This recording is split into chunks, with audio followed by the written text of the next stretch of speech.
Hi, Linda Hollington here. I just finished the video for the buyer's agent from the National Association of Realtors from the lawsuit that has been, it has a settlement, and we have our instructions on how things are to be done.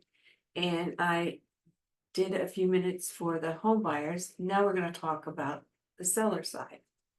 Because in previous years, the sellers paid a certain amount, it was split, at least in Florida, it was split between the selling agent and the buyer's agent brokers.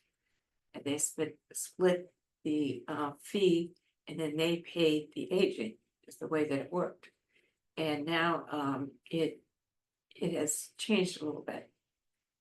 If you choose if you choose to offer compensation to the buying agent, there are changes on how this can happen. You can still do that.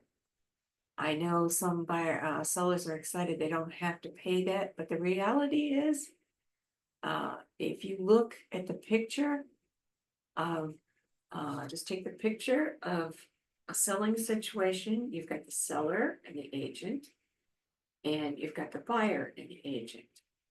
Now, how are you going to sell your house without the buyer's agent? You need a buyer's agent. So they are still just as valuable, and you're going to need them, and you can still pay.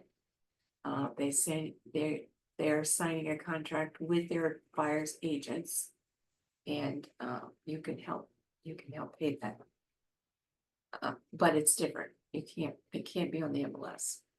You can still make an offer, but it cannot be in the multiple listing service. It has to be shown up there. It has to be off of the MLS platform to be advertised.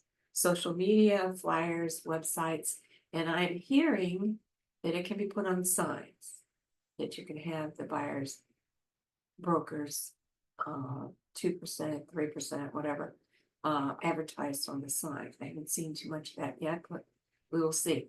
This is still kind of fluid, but we're getting closer to specific guidelines here.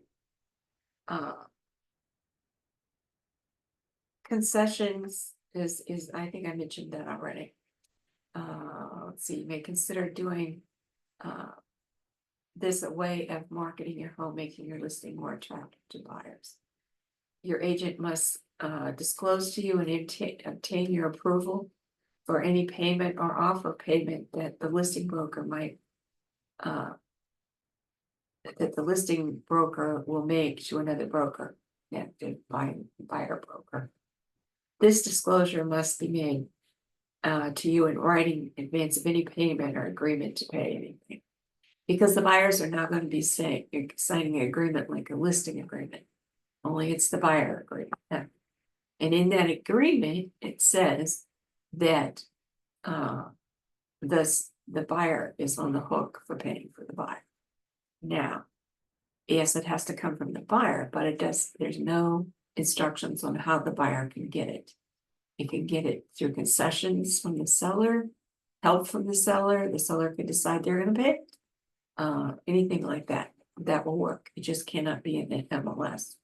So that's what we know right now. I can send you a copy of this from the National Association. Just received it a couple days ago. If you'd like to see a copy of what they're saying, be happy to send it to you. Just let me know if you'd like to have one.